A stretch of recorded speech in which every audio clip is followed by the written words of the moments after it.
Hello, hello. Oh, we've got a few more. All right. Let's see. All right. Hi, everyone, and welcome to ION ESI. This is our February 2nd, 2023 episode. And joining me today is Mike Quartararo, president of ACEDS, and of course, founder and CEO of True Staffing Partners, Jared Coseglia. Hi, Jared. Hi, Mike. Hey, Happy February. Good morning, afternoon, Good evening. morning. Mike, you look so excited to be with me and Jared this morning. I was waiting to get started. Now I'm excited. Now you're excited? Yes. Awesome.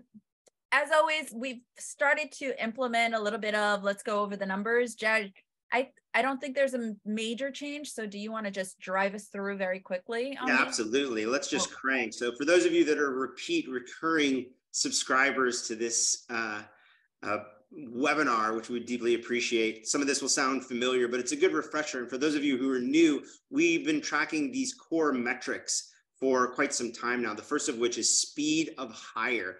So as you can see, and I keep putting up 2021 because 2021 serves as the fastest I've ever seen people hire people in the history of my career, which is 23 years now in ediscovery. And at a record high, it was around 8 days in the beginning of 2021. If we flash forward all the way to now, which Q4 and Q1 of this year so far have proven to be very similar in terms of speed of hire, it's taking most vendors that are hiring mid-market professionals around 25 to 35 days, and law firms hiring similar professionals around 90 to 120 days. The reason for that is because most of the law firms have an in-office requirement, whether 3 hybrid days or full 4 to 5 days a week. And by the way, FYI, if you're 4 days a week in the office, you're not hybrid. You're in the office. As far as any candidate is concerned, you're in the office.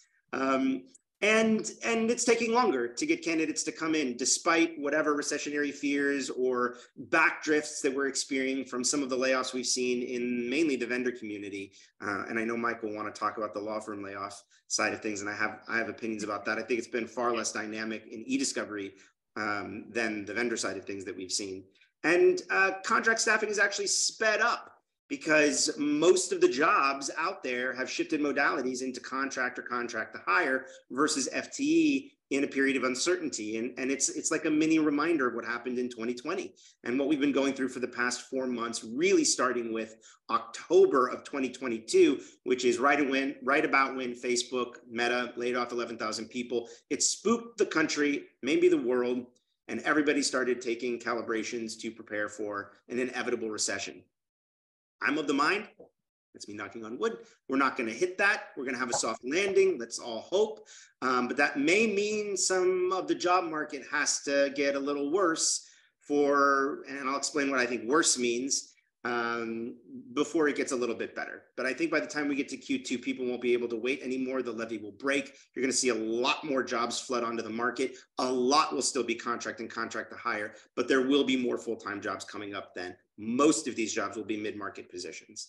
And the speed of hire won't change. We think this tempo, about 30 to 40 days and about 90 days for law firms and a couple of weeks for contractors and less than 3 months for executives, is the new normal speed of hire post-pandemic. And the reason I say this is because if you don't make an offer to a candidate in ediscovery in this timeline, someone else is. Because the other thing that hasn't changed, in addition to the speed of hire, is how many offers a candidate is getting when they go to market right now, because less candidates are willing to go to market right now.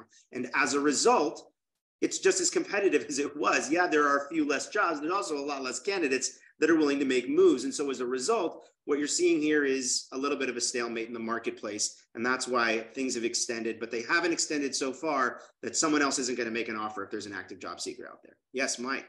I feel like I'm in class, raising my hand.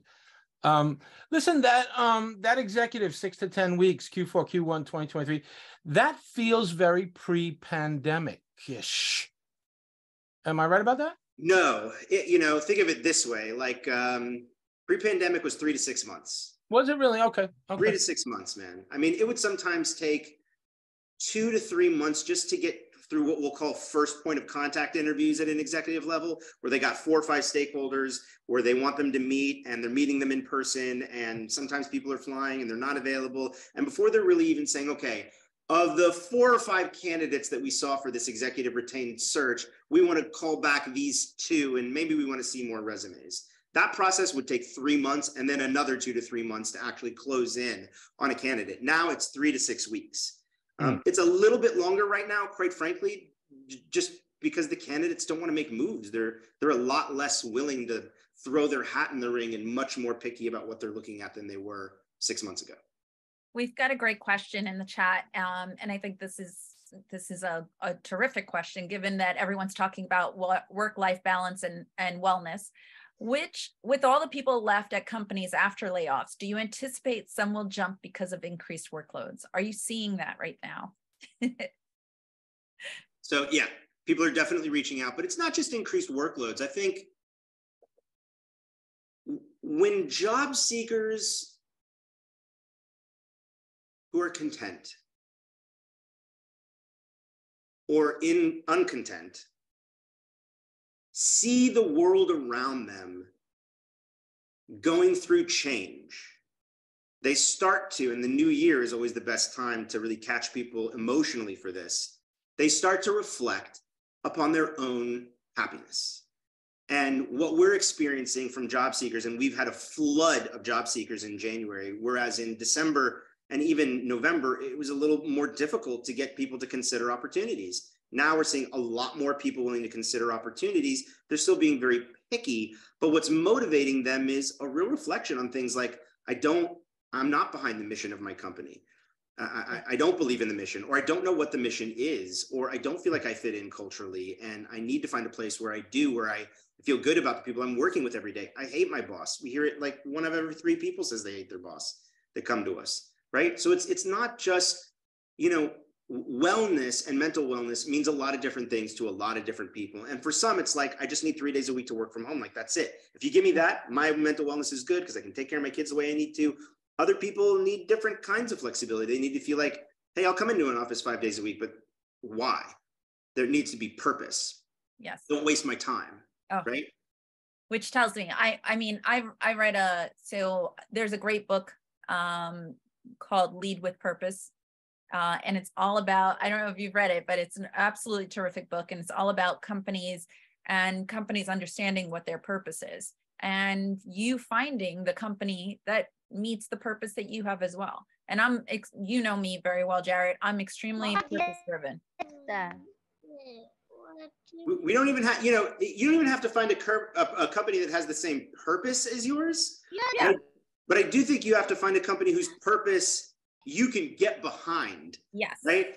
And if you can get behind their purpose, then that's enough. Like, it doesn't have to be, or the culture. Entrepreneur, right? Yeah. Or the culture, or, what kind of culture is it? If it's always driven by, we just need to revenue, which is always great, but there's also a way to grow revenue without always saying it's only about revenue. And there's other KPIs to also look at when you're growing revenue. Correct. I'm a big believer, and Jared, I'd love to get your take on this, that people don't leave jobs, people leave managers. What do you think? Yeah, I think that's very true. Or leadership. I don't think may not always be just their manager. It could be leadership in the company itself. It goes both ways. Sometimes it's both, sometimes it's one or the other, but I think that's true. But look, I'll also say this. I think there's a lot of people who may not love the person they're immediately managed by, but really believe in their founder, right? I think there are a lot of people who probably work for Apple because they believed in Steve Jobs. And maybe they hated the 4 layers of people between them and Steve, but that was enough to get them out of bed, show up to work, feel good about what they do, and continue making a contribution that added value to the company every day, and thus adding value to their life and self-worth. So, look, it doesn't, and I think it's valuable we're spending time on this little nuance, because I do think that people can get very hung up expecting their employer to fulfill them the way a wife or husband or lover would. And it's not the same relationship. and being able to understand what's enough and what fulfillment means professionally, and knowing that it may not have the same polar extremity of checking all the boxes that you need as maybe something as intimate as a loved one, is something I think younger generations struggle with. Yeah. Any more numbers you want to go through, or shall we jump into some other discussions? Yeah, let's keep moving. Yeah. Here's the salary numbers for law firms. Nothing has really changed here. What I would say is probably worth noting is that second to bottom line is where most of the market is hiring at law firms right now. They're expecting a high degree of experience. I would say it goes beyond 10 years. And I would say that, you know, we're starting to see this is the new norm, right? Which is about 40% higher than 2019 pre-pandemic, right? We were moving PMs at 120 to 125. Now we're moving them at 150 to 200. And that's here to stay. I don't see that dipping down. That's what it's going to take. Most of those jobs require in office. People are going to expect that now. And keep in mind, people that have got 7 to 15 years of experience probably have families. If they were living in the city during the pandemic, maybe they moved out, right? And when I say the city, this could be any city, Chicago, San Francisco, Dallas. I mean, you know, it was a great time to buy real estate in 2021. It was a great time to buy real estate in late 2020. A lot of people did and got out of Dodge, and they're not going to be able to come back in with the same ease that they were before. And that segment of the marketplace, right, that are having kids and getting married and buying houses, and they're in that 30 to call it 50 range. These people are not going to come in without more money. I mean, we literally just had a candidate yesterday say, I got it. They moved the requirement from 2 to 3 days a week in the office, and the candidate wanted $5,000 more a year in order to accommodate the commuting costs associated with the extra day a week, every week. And, you know, the employer gave it, as well they should. Like, let's not let it unravel over that, right? This is a reasonable ask. People are going to ask it, employers, in the future, right? Be prepared for that, especially if the requirements change in the middle of a search, right? So too will their financial requirements. Right. Here we have vendors. As always, they're broken down with a little more specificity because the ecosystem there is a little broader. We are starting to see some analytic overlay of jobs popping up at law firms. But I will say this, the difference between an analytics overlay at a law firm versus, say, a vendor is that analytics overlay at a law firm is probably still involved with cases in maybe a much more meaningful way, particularly on the front end, than someone at a vendor who maybe really is like a paratrooper, right? Coming in, parachuting in, and then like getting out of there after they've added some value. Maybe the analytics person at a law firm sitting there and holding hands and helping the person and the machine all work together and do ingestion and be thoughtful about workflows and creating those customized approaches with an attorney. Sometimes at a vendor, they're more kind of jump in, and my teams do that with you on a billable basis at a much lower rate than me, and let me help kind of establish and set things up. But we are starting to see that pick up a little bit. Very little at the upper middle management level anywhere in the market right now. Lots in the middle and at the bottom. We've seen more hiring at the bottom up in the last 2 months than we have in the last 2 years. Interesting. I'm also hearing a lot of new companies popping up, which is interesting to me as well. I don't know if either one of you are seeing that, but in our space, legal technology overall, starting to hear more and more companies that are startups, basically. Yes. I mean, we're tracking, just as an example, over 650 private equity or venture-backed software companies in the data privacy and security space. And it reminds me of ediscovery back in 2002, 2003, when I first got into the game. And, you know, that won't last forever, right? They're going to get rolled up. They're going to get bought. Some of them are looking to, as part of their exit strategy, like, just buy me one trust, you know, like that's why they're doing what they're doing, because they found a niche that fills a demand and a need. And that's great. Like, it's a great ecosystem. It's a very tempestuous one. Yes. And it's a one that's being very careful right now, particularly with what's happening with software companies on just a global level. You know, we've seen very few companies go public in the last few years. There's a good reason for that, last year and a half. You know, yes, I think there'll be opportunity there, but maybe not right away.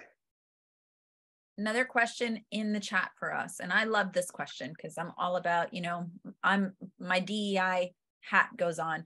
Are you seeing opportunities for candidates over 50? And I think this is going to go into some of the conversation we're going to dig into a little bit more after you share your metrics. I mean, look, I'll be really candid. I don't know that I could tell you. You know what I mean? Like some of my candidates, I don't know what their age is. They're probably hovering somewhere in there. I don't know. Like, I don't think people are discriminating based on age. I think the bigger issue is people who have been in this industry a longer time, regardless of their age, have accumulated an earning potential that if they don't have the skill sets that are immediately plug and play for what the market demands, can find it really challenging to find work based less on, I think, their age and more on they don't have the skills. And regardless of age, like somebody with this much experience, I'm not going to pay it that much to teach them things that I could pay somebody a third less and teach them and get the same value at a much lower margin. I think that's more the struggle, right? And I don't think it's like old dogs can't learn new tricks, but I do think it is that old dog is a lot more expensive and doesn't have the same skill set as somebody who might cost me a third less or half the cost or 3/4 the cost, who I'll just teach what they need to know out of the gate. That makes sense. That makes sense, Mike. It does make sense, and I agree in large part that when you are a more senior professional, the assumption, the expectation is that you are going to command a larger salary because there's a thought that, oh, they're 50, they must have been doing this for 20 years. And the thought is, well, you know, it's not their age. It's because I may have a budget. I may have a limit. I may have a cap on what I can pay as a hiring manager. And so I'm going to look at candidates who are asking for less. And look, let's be honest. I think a lot of hiring managers are saying, even if the price is the same, do I want somebody with 25, 30 years of experience sitting on the line processing data? Or do I really want a team of less experienced professionals doing that work? Because it feels more appropriate. And that might be, you know. It's somewhat specific to the organization too. There are younger startup, you know, type situations where, you know, everybody's sort of young and collegial and spry and entrepreneurial. And then there are, you know, more settled, you know, let's call them, you know, white shoe or whatever, you know, where that's less of an issue. I mean, think of it this way.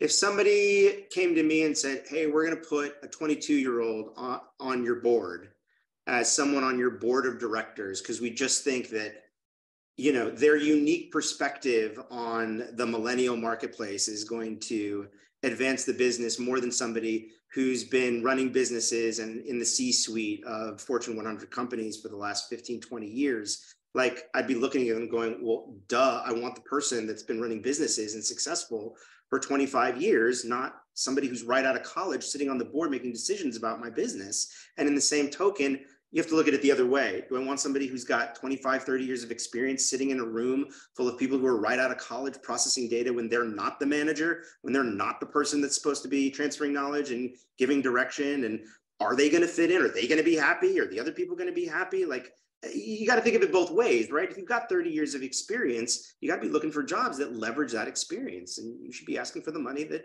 pays you for that experience. Yeah. Now, I don't think the question says experience. I think it just says age. So no, it does. So there's a little bit there, right? So, and it's a fair question. I'll share something personal. I thought that I had been discriminated against. For the record, in case anybody hadn't noticed all this gray hair, I'm over 50. And it doesn't mean anything anymore. You know that, right? Gray hair. I see a lot of young people with gray hair now too. I'm telling a story here, Maribel. Don't interrupt. Right. And as I thought about it more and more and more, there's just a lot of times what we perceive to be is not what it is. And so I'm really careful about those conversations. Maribel and I have been in situations related to ACEDS where we've had to make some assessments about, forms of discrimination. And, you just have to step back and analyze it, gather your facts, get your information, get it right. Don't get it wrong. And be careful. Sometimes it is what it is. Can I just offer something that may sound really controversial, though, but it's a real thing. And if people are really looking for some real guidance, like here's the best guidance I can give somebody if they think they're being discriminated against based on age. My experience is people who think they're being discriminated against based on age kind of wear that chip on their shoulder when they come into an interview or when they approach a recruiter, and you can see it. And the issue isn't their age. The issue is they think their age is going to be an issue, and it kind of becomes this, like it's a self-fulfilling prophecy. Yeah, exactly, self-fulfilling that doesn't really exist, right? So you got to be careful about that. We have some people who we're interviewing them. Normally now we do Zoom. Sometimes it's on the phone, and people will say like, "Hey, I'm 62. Like, I think that's going to be an issue. What do you think?" And I'm like, well, if you say that to anybody I interview you with, you're certainly creating an opportunity for it to be an issue where it might not otherwise have been one, because I don't think generally in the e-discovery community, people care about that or race or anything. Like it's a good community with good intentions, generally speaking, and people in hiring positions, let's hope to God, have that as their North Star, generally speaking. And so if you go in with the assumption that someone's going to do ill intent, sometimes you're making that happen without it really being there. And I would add too that it's very similar. The same. It's kind of like how you come off, how your attitude is. It's your own self-awareness, right? Which is really important, particularly in an interview. And that can be true if you're a young person and displaying inexperience. It could be true if you are interested in only working remotely 5 days a week. That could be perceived as a lazy person, right? Even though I know for a fact that most people who work from home are just as, if not more productive, right? So you got to be careful about the sort of baggage you bring into the room, right? Be self-aware. I think it goes both ways. Just again, with my DEI hat on, there you go. There is bias, and so there certainly is. We just have to remember those things all the time. But we're looking. I mean, not to sound like Dave Chappelle, but I just saw him and Chris Rock. They were amazing. I mean, it was life-changing. And look, we're all looking for our tribes, right? Like he always says this. It always resonates with me. We're all looking for our tribes. If you get the vibe without giving off the vibe that somebody is judging you based on anything about you that feels superficial or that's not your tribe, man. Get out of there. Right. Go look for other tribes. Like you'll find them, right? There are tribes for everybody out there. And, we shouldn't settle for one if you're not going to be happy at that work environment. Very true. Dave Chappelle is a goat. All right. So we've got some questions. We've got a few minutes left. So I want to make sure we get to the questions. How about someone with over 25 years of large law firm experience that has run numerous second requests and large litigation reviews? Can they come into a provider as a document review project manager, or is it best to stay with the law firms even though they don't keep that work as much in-house anymore? Look, you could go any way you want. I mean, that's definitely a great skill set and a highly leverageable one, and one that's in demand. And what I'd probably say to that person is you should get more technical if you're not, and really help bridge the gap between analytics and using advanced analytics and technology to make more efficient second requests that are either shorter or run more smoothly or have better metrics, because that's where you'll increase and exponentiate your earning potential and value, in my experience. But yeah, I mean, look, the one thing I would say is this: sometimes people in those positions at law firms who are well established and have been at that law firm a while and their value is well known are very well compensated. And I mean, like, over $200,000 a year in total compensation, sometimes $253,000 for the right person. If you're running 2-3 second requests a year in-house at a law firm with hundreds of attorneys and a dozen vendors, I mean, that's a big job, man. On the flip side, the person who's doing the work that you're doing over on the vendor side may not be making that same amount of money, and particularly may not be hired at that same rate. Because keep in mind, right, all the pricing as it funnels downstream gets marginalized in terms of cost and in terms of profitability. So know that there may be other benefits beyond just pure comp to moving to a vendor like horizontal and vertical mobility, like being able to work on more diversified things, not just second requests and M&A, like establishing yourself as a leader in an institution whose business is this work as opposed to whose business is the law. I don't know. There's a lot of ways to look at it. So I don't want to discourage anybody from exploring those opportunities because there's a lot of good reasons to go in that direction. And sometimes people are undercompensated in law firms because they've stayed there forever, and moving to a vendor actually makes a lot of financial sense. But those are the dynamics I would look at and examine when exploring a move, if that is a helpful answer to that question. Awesome. Any guidance for e-discovery positions in-house? Good question. Yeah, they don't exist. And when they do, they are generally far left-leaning in forensic collection investigation land.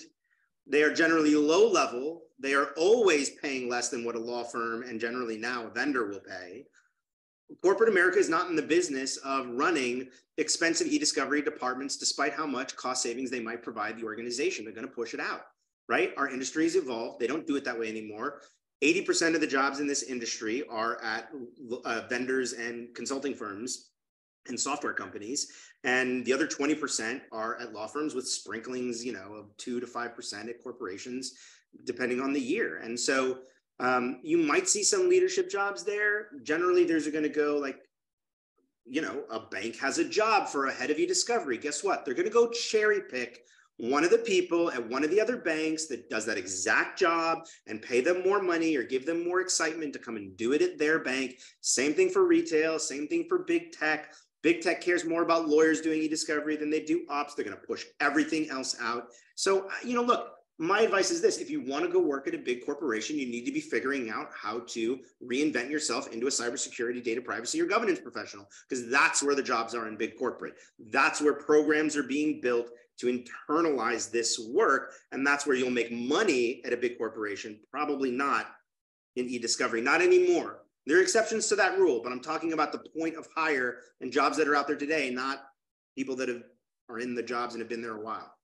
I'll point out two, not exceptions, just the exceptions to Jared's rule are the massive corporations that are in serial litigation.